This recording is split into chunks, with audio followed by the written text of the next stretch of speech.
Hey everybody, it's Pat and welcome back to another Quickie.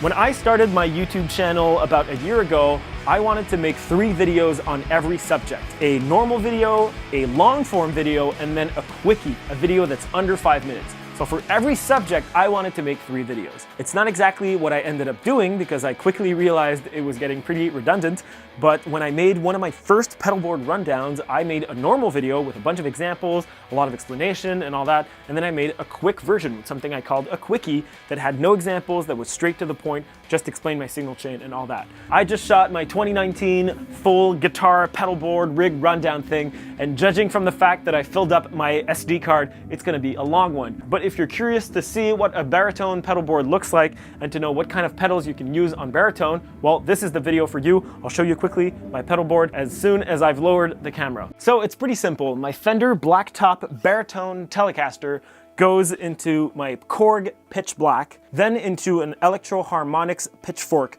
which I usually use as a digital capo, meaning that I like to have it on full blend and actually transpose my guitar. And I also use it as kind of an imitation whammy. It's a great pedal, super versatile. From that point, we go into the Zvex Distort.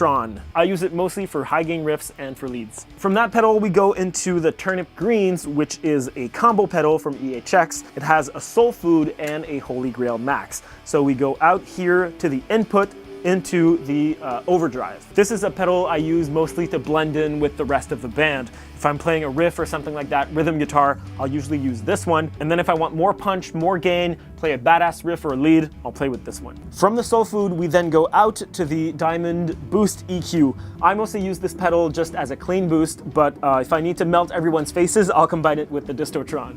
From the boost, we then go into the Ehx Memory Toy, which is a great, affordable analog delay. If you don't have a delay or an analog delay, this should be your first buy, in my opinion. It's got a great slapback. It's good for long delays as well. Even though I have a really hard time making it self-oscillate, it's a great buy. Then out of the Memory Toy, we go into the return of the Turnip Greens into the reverb side. The Turnip Greens is a combination of a Soul Food and a Holy Grail Max, and well, you can put things in between. I like having my reverb last in my chain. That's why we go to the send, to other stuff, to my delay, and then return into the reverb. My reverb's pretty much last on my chain. From the reverb, we then go into the MXR 6-band EQ, which I use mostly in live situations.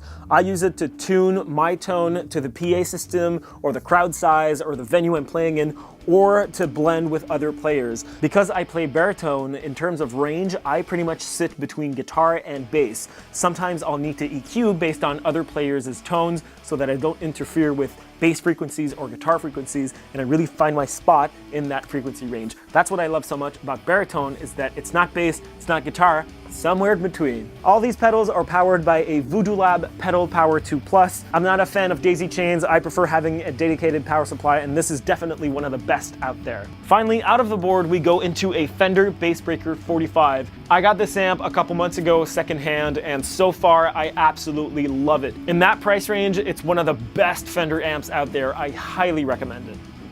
Gotta stretch my legs. If ever you want to see the long version of this rundown, you can click right up here. There's a bunch of audio examples. It gives you a good idea of what a rig like this sounds like. If you enjoyed this video, don't be afraid to leave a like on your way out. I always appreciate that. If you want to see more videos like these, you can subscribe. Otherwise, all my social links are in the description down below, along with more videos for you to watch. Thanks for watching, by the way. I'll see you next time.